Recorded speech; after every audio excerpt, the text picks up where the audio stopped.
Vamos abrir a palavra de Deus no livro de Esther. Esther, capítulo 6. Esther, capítulo 6.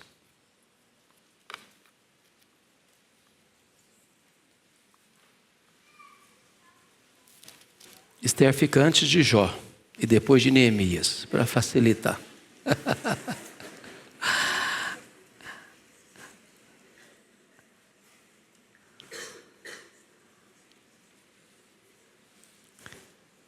Esther capítulo 6, está escrito: naquela noite o rei não pôde dormir, então mandou trazer o livro dos feitos memoráveis e nele se leu diante do rei. Achou-se escrito que Mordecai é quem havia denunciado a Bigtã e a Teres, os dois eunucos do rei, guardas da porta, que tinham procurado matar o rei Assuero. Então disse o rei: que honras e distinções se deram a Mordecai por isso? Nada lhe foi conferido, responderam os servos do rei que o serviam. Perguntou o rei: quem está no pátio? Ora, Amã tinha entrado no pátio exterior da casa do rei, para dizer ao rei que se enforcasse a Mordecai na forca que ele, Amã, lhe tinha preparado. Os servos do rei lhe disseram: Amã está no pátio. Disse o rei que entrasse. Então entrou Amã. O rei lhe disse: que se fará ao homem a quem o rei deseja honrar? Então Amã disse consigo mesmo: de quem se agradaria o rei mais do que de mim para honrá-lo? E respondeu ao rei: quanto ao homem a quem agrada o rei honrá-lo, tragam-se as vestes reais que o rei costuma usar, e o cavalo em que o rei costuma andar montado, e tenha na cabeça a coroa real. Entreguem-se as vestes e o cavalo às mãos dos mais nobres príncipes do rei, e vistam delas aquele a quem o rei deseja honrar.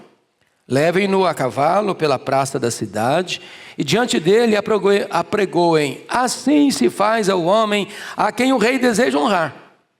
Então disse o rei a Amã: apressa-te, toma as vestes e o cavalo, como disseste, e faze assim para com o judeu Mordecai, que está sentado à porta do rei, e não omitas coisa alguma, ou coisa nenhuma de tudo quanto disseste.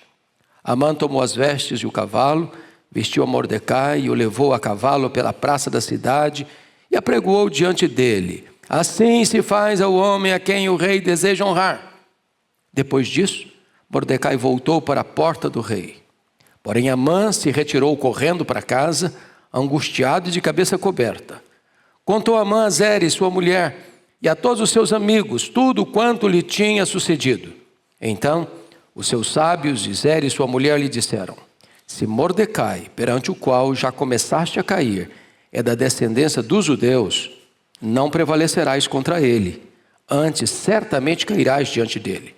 Falavam estes ainda com ele quando chegaram os eunucos do rei e apressadamente levaram Amã ao banquete que Esther preparara.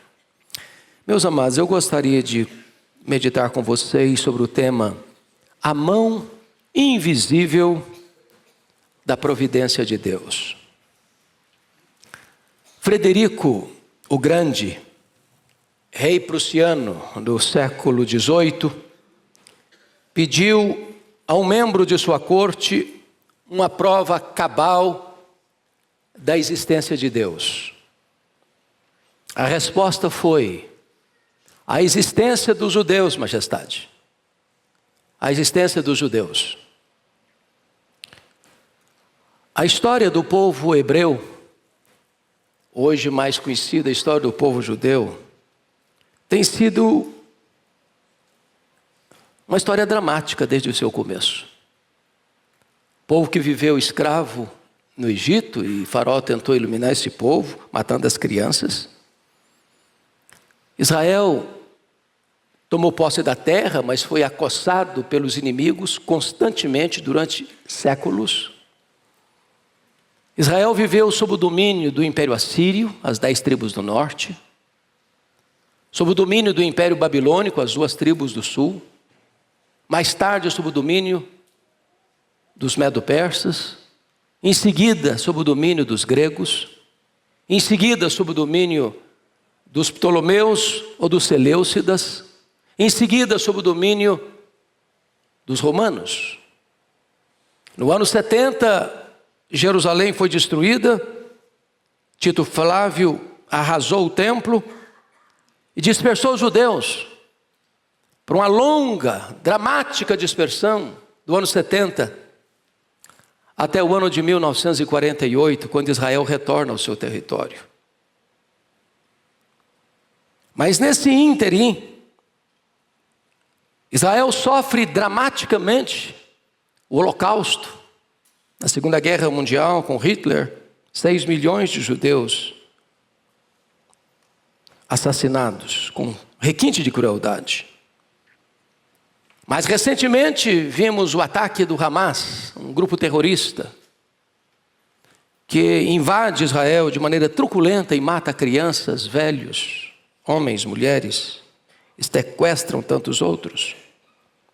Ontem vimos o ataque do Irã ao território de Israel, com drones e mísseis.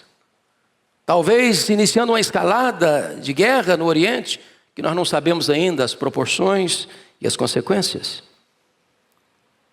E esse texto de Esther retrata a história do povo de Israel, que está agora no exílio, o exílio persa. E aqui é uma tentativa de extermínio do povo judeu, uma trama de Amã, que era um homem de confiança, o maioral dos príncipes da Pérsia, nomeado pelo próprio rei Xerxes I, ou Artaxerxes, ou melhor, Assuero, ou Xerxes I. E aqui eu gostaria de trazer um panorama antes de entrar no texto, para ver a mão invisível da providência. O livro de Esther, portanto, descreve o povo judeu nesse exílio, sob o domínio persa. Ciro, Dario I, Xerxes, Artaxerxes, Dario II. O livro de Esther é muito curioso porque ele não traz o nome de Deus. Nos seus 10 capítulos, o nome de Deus não é mencionado. Deus está oculto, porém não ausente.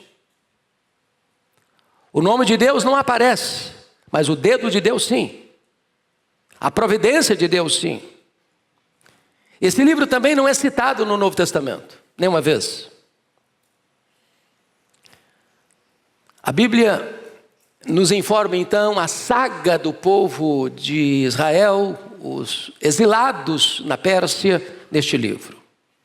Esse rei aqui mencionado, o rei Assuero, também conhecido como Xerxes I, governou no período de 486 a 465, portanto ele governou 21 anos.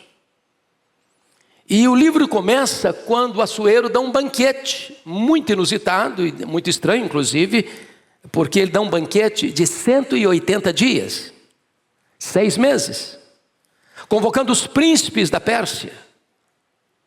E por que ele dá esse banquete tão longo, tão farto? Os bastidores nos mostram que ele estava preparando os seus príncipes, os seus nobres, para mostrar a riqueza, o poder da Pérsia, porque o seu pai, Dario I, havia sofrido uma derrota vergonhosa para os gregos, e ele queria revanche. E ele queria mostrar então aos príncipes o poder da Pérsia, a riqueza da Pérsia, para encorajá-los a se envolverem numa outra guerra, aquilo que nós chamamos de guerra de Salamina, que aconteceu em 480, e ele, Xerxes I, o Assuero, sofre uma derrota fragorosa também nessa batalha de Salamina. A Bíblia diz que no final desse banquete, já bêbado, ele manda os eunucos trazer a rainha Vasti, apenas trajada da coroa real, para revelar aos príncipes a sua beleza. Alguns rabinos acreditam até que a única indumentária que a rainha Vasti deveria trazer era a coroa sobre a cabeça. E a rainha Vasti recusou-se a atender a uma ordem do homem mais poderoso da época. Ela não foi. E então, Xerxes I, o Assuero, que era um homem inseguro, e vocês vão perceber isso em toda a história dele, ele não tomava decisões sem buscar conselhos de outros, ele não tinha capacidade de tomar as decisões por si mesmo. Consultou os seus conselheiros e eles disseram: se você não fizer alguma coisa e não depuser essa mulher, essa rainha, em toda a província, em todas as províncias, em todo o império, as mulheres não vão mais obedecer a seus maridos. E vai ser uma confusão geral. Então ele depôs a rainha Vasti. Após essa deposição é que ele vai para a guerra, em 480, contra os gregos, na Batalha de Salamina, e sofre uma acachapante derrota. Voltando dessa derrota, abatido, lembrou-se da rainha Vasti, talvez com saudades, e os seus moços disseram para ele: está na hora de buscar uma nova rainha para ocupar esse espaço. Então sugeriram que durante um ano convocasse as virgens mais belas de todo o império da Pérsia para um spa real. E Flávio Joséfos nos informa que 400 virgens foram convocadas para esse concurso de beleza, que na verdade não era um concurso de beleza, porque essas moças eram arrancadas de suas famílias. Essas moças tinham que cada uma delas deitar com o rei, e se não fossem acolhidas, fariam parte do harém do rei, não podendo constituir família, não podendo casar, vivendo dentro de uma gaiola de ouro, mas numa solidão terrível. Quis a providência de Deus que nesse período então, a rainha Esther, no 7º ano do seu governo, fosse a escolhida rainha da Pérsia. O dedo de Deus está presente em tudo isso. Mas depois que a rainha Esther foi guindada rainha da Pérsia, 5 anos depois, no 12º ano, o Amã foi guindado à posição mais alta do império. Foi colocado acima de todos os príncipes, o homem mais poderoso da Pérsia. E diz a Escritura que o rei ordenou que todas as pessoas prestassem homenagem a Amã. Mas à porta do rei, e essa era uma posição de prestígio, porque era a porta que se definiam as coisas, era na porta que se julgava as causas, havia um judeu chamado Mordecai. E esse judeu foi quem adotou Esther, que era órfã de pai e mãe. Ele era primo dela e cuidou dela, instruiu a ela e educou a ela e deu toda a formação a ela. Não se prostrava, não se curvava diante de Amã. Então Amã tomou uma decisão. Como esse Mordecai é judeu, e preste atenção que ele era agagita, o Amã, descendente do rei Agag, dos amalequitas, que eram inimigos históricos de Israel, tomou uma decisão de levar ao rei uma proposta, que se eliminasse em todas as províncias, ele não disse povo judeu, um povo que não obedece às leis, que não se curva às ordens, que pode ser um problema para o império, que se eliminasse esse povo. E o rei Assuero, fraco que era, influenciado que era, manda que Amã cumpra esse desiderato e dá a ele toda a liberdade de pôr em prática esse plano com o seu sinete, com a sua aprovação. E Amã então vai fazer consulta para saber quando que vai operar isso.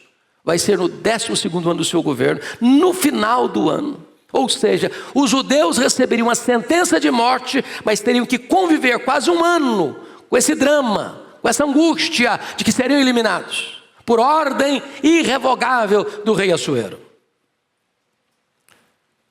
Quando Mordecai descobre isso, ele rasga suas vestes, se cobre de pano de saco e cinza e se assenta na porta do rei dessa forma. A rainha Esther é informada, ela manda roupas para ele, ele recusa usar as roupas. E Mordecai diz: eu preciso falar com a rainha. Ele não podia falar diretamente com ela, mandou recado.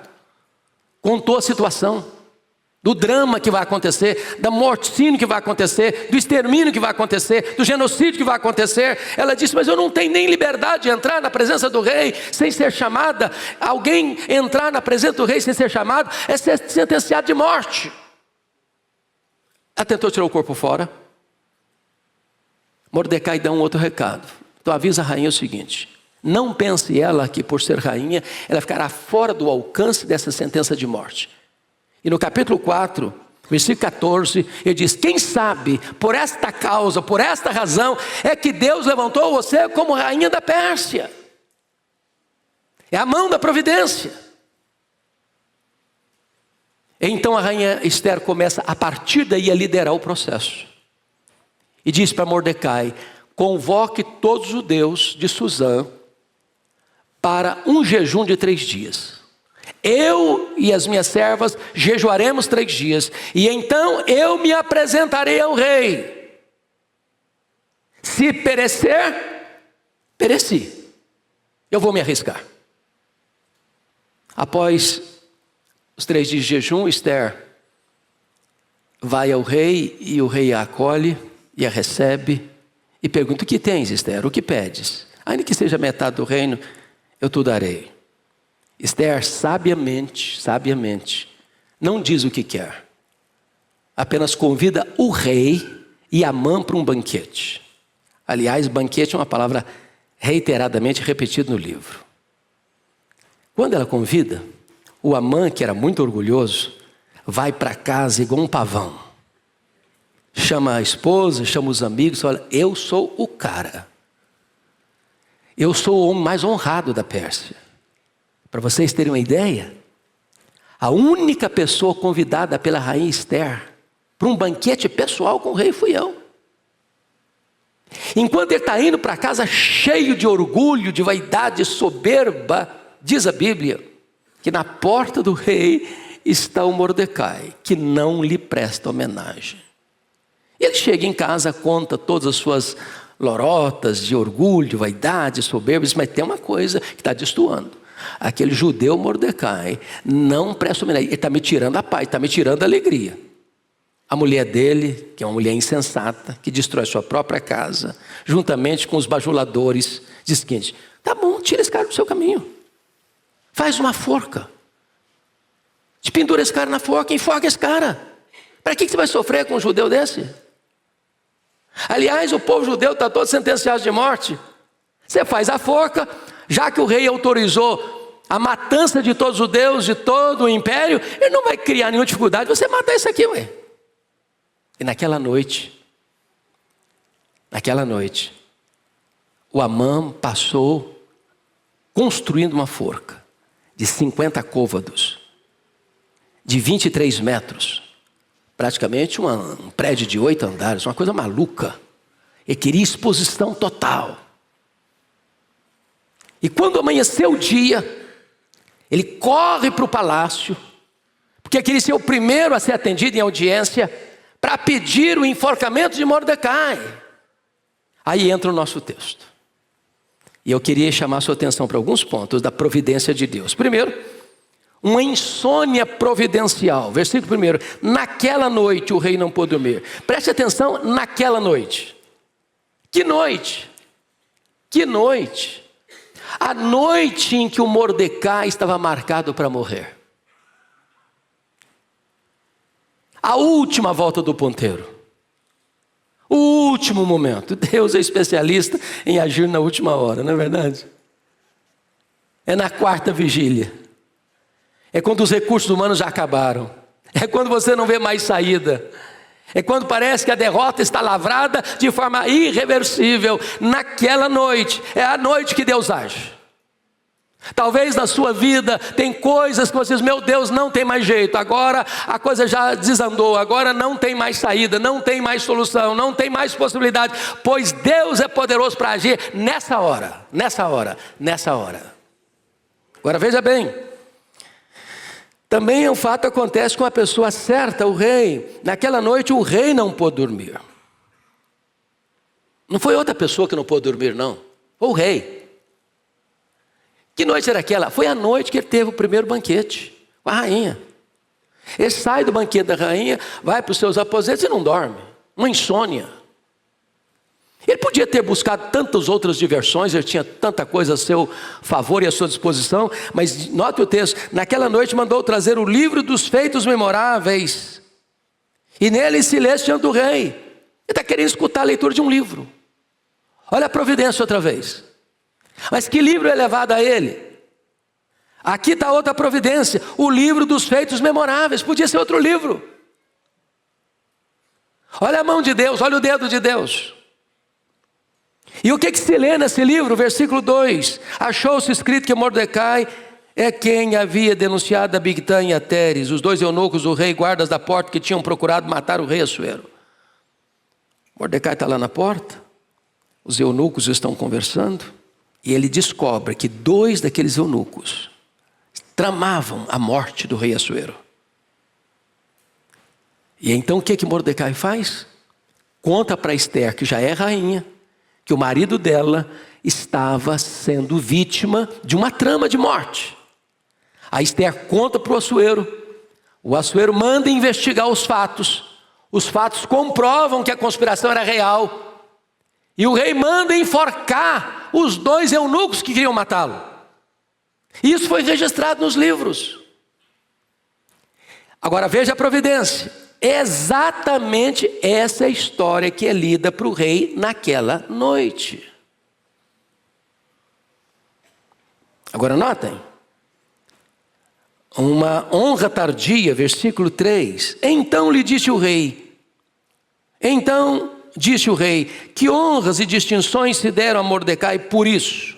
Nada lhe foi conferido, e responderam os servos do rei que o serviu. Veja vocês, que se a honra fosse dada na hora que o fato foi comunicado, ele já teria recebido a honra, isso não teria valido mais nada. A honra foi tardia. A mão invisível da providência. Essa honra tinha que ser dada na hora certa, na hora H. Providência de Deus. Agora notem comigo.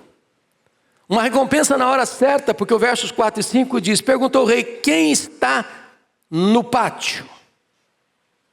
Vejam vocês, está de madrugada, o dia está amanhecendo ainda.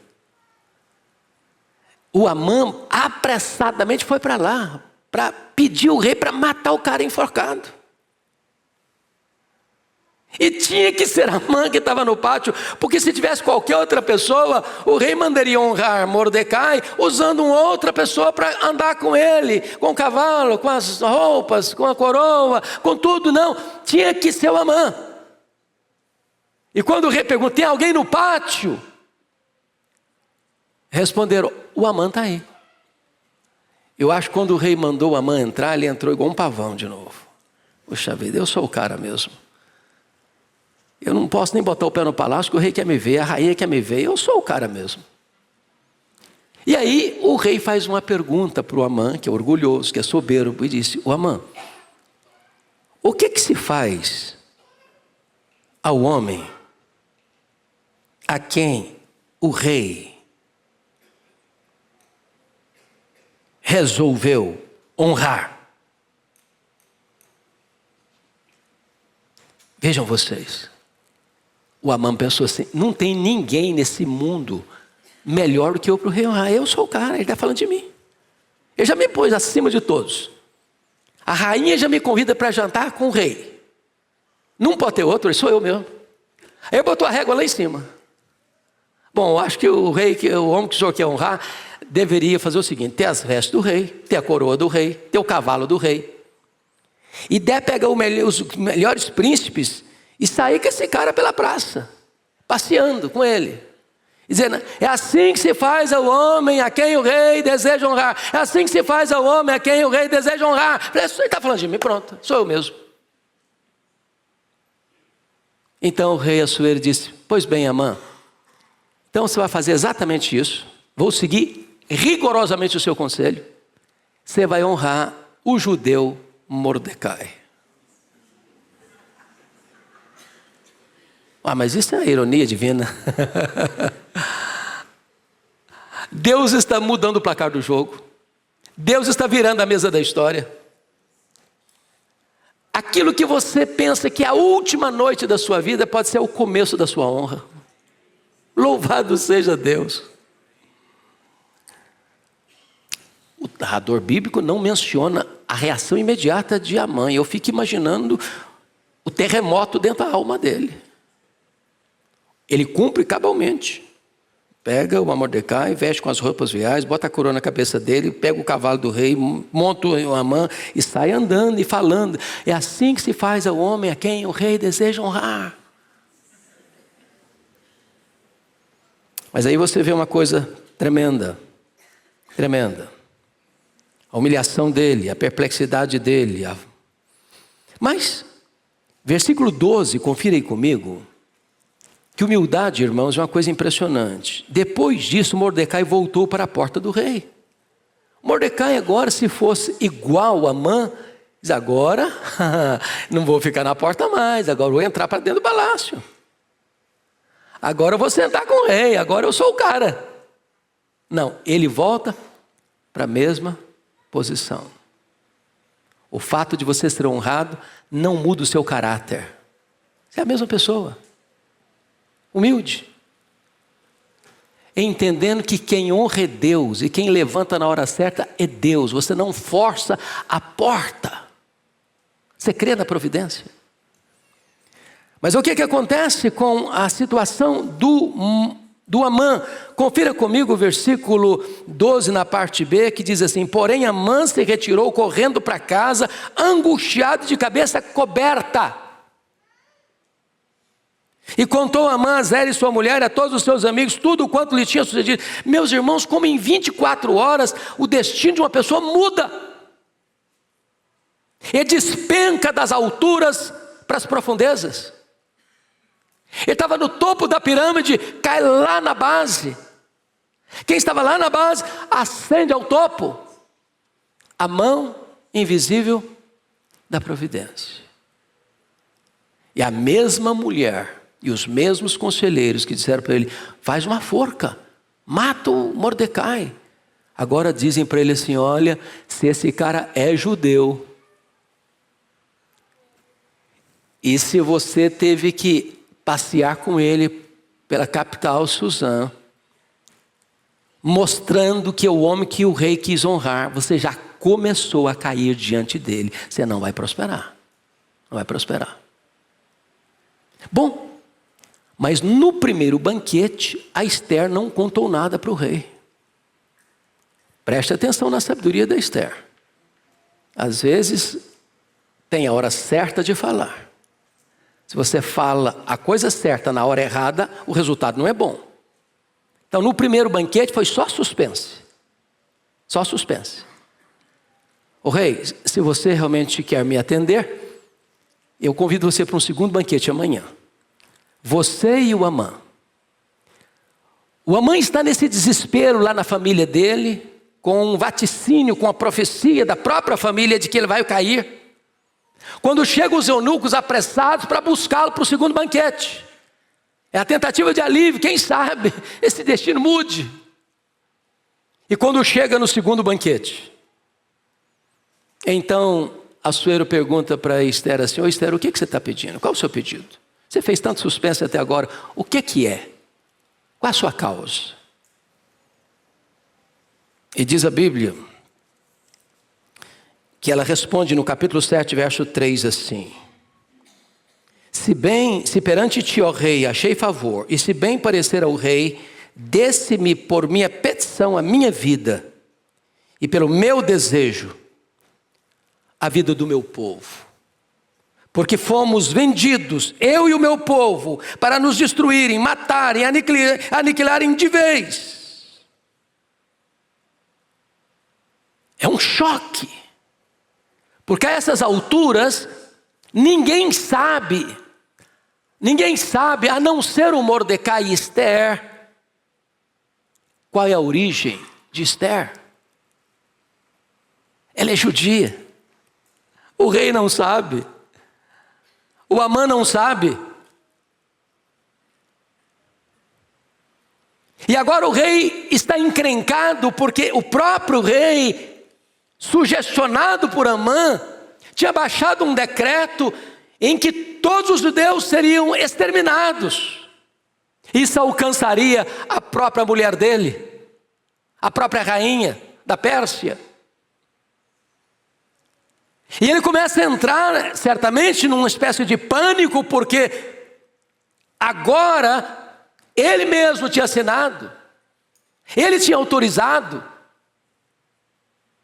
e a lei persa era irrevogável, era maior que o rei não podia desfazer uma lei que ele mesmo tinha feito. Mas preste atenção na expressão de Esther: fomos vendidos, viramos mercadoria. Qual foi a promessa de Amã ao rei? Pagar 10.000 talentos de prata, 350.000 quilos de prata. A intenção do Amã não era apenas matar os judeus, mas saquear os bens dos judeus e transferir esses recursos para os cofres da Pérsia. Diante desse fato, meus irmãos, a reação do rei está aí no versículo 5. A Esther até justifica no verso 4, dizendo o seguinte: se ainda como servos e como servas nos tivessem vendido, calar-me-ia perante o inimigo, que não merece que eu me laxe. Então, se nós fôssemos vendidos para ser escravos, está bem. Agora, nós fomos vendidos para sermos exterminados. Então o rei pergunta no verso 5 assim: quem é esse? E onde está esse cujo coração o instigou a fazer assim? Duas perguntas: quem e onde está? E a Esther, então, muito cuidadosamente, tendo Amã diante dela, que achava que estava sendo honrado no banquete, nem percebeu que tinha mordido a isca. Ele seria fisgado. E a Esther disse: é esse mau Amã, é esse mau Amã que nos vendeu para sermos exterminados. Esse mau Amã que induziu o rei a matar a sua própria mulher. E diz o texto que Assuero ficou irado, o Amã perturbado, e o rei saiu do cenário e foi lá para o jardim arejar a cabeça. Porque ele também está encrencado. Ele está encrencado também, porque foi ele que mandou fazer isso. Foi ele que não foi criterioso o suficiente para entender o que estava por trás daquele edito. Olha de novo a providência de Deus. O Amã ficou para suplicar pela sua vida, Esther, e no assodamento de pedir misericórdia, ele cai em cima do divã da cama da Esther, que estava deitada. Quando o rei entra do jardim para os seus aposentos, ele vê Amã caído na cama da sua mulher. Era tudo que ele precisava. Tudo que ele precisava. Para reverter a situação. Para ter uma justificativa de matar Amã e lavar a sua honra. E salvar a sua pele. E nessa hora o rei perguntou: será que ele queria abusar da minha mulher na minha casa? E um dos seus eunucos de confiança, que já sabia dos fatos, disse: ô rei, nessa noite, esse Amã aí construiu uma forca para matar o Mordecai. E o rei então disse: então enforque Amã nessa forca que ele levantou para matar Mordecai. E assim aplacou a ira do rei. E aqui, meus amados irmãos, eu gostaria que nós parássemos para pensar na providência invisível da mão de Deus. Para poupar Esther, para poupar Mordecai, para poupar o povo de Deus, o povo de Israel. Sabe por quê? Porque tem uma profecia que o Messias viria desse povo. E Deus havia dito a Abraão: eu abençoarei aos que te abençoarem, e eu amaldiçoarei os que te amaldiçoarem. E contra Deus, ninguém prevalece.